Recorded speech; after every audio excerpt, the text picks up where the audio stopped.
So it was like, okay, I'm gonna figure this out. Has it has it happened? Has it and I did it. I remember the day that I came home after I had put in my notice and had worked my last day. I was feeling nervous, sick, sad, because at this point, like I said, I think I've been there like 9, 10 years, and I had patients that I loved, Yeah. and I was leaving them, and I knew that and a lot of them came to me because I did provide a little bit more of a holistic approach as much as I could. So I knew they wouldn't have that option anymore. There were some things and ways that the other doctors thought that I didn't. I knew they would be forced to do things that I didn't force them to do.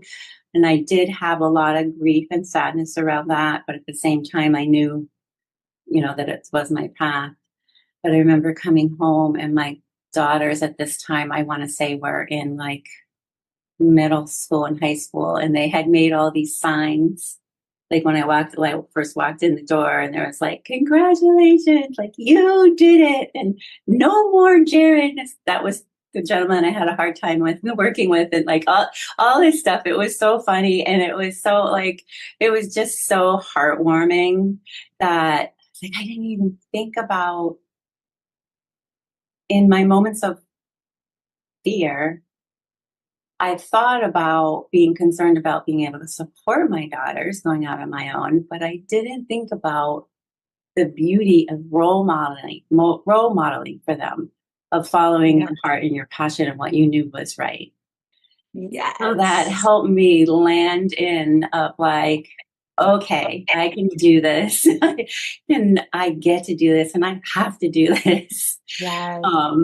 So it was, it was a process, and it was great, and it was hard, and it was wonderful. It was all of the things for those first couple of years. But I remember I was just reflecting this morning, and this memory came in of when I got my first payment after I went out on my own. When I got my first payment from a patient visit, I think it was from an insurance company. It was $111.11. Oh my God. Always with the signs, right? They're always I affirming know. you. Your daughter's with the signs when you come Yeah. home. The 111, I mean, I oh, know. It was so good. amazing.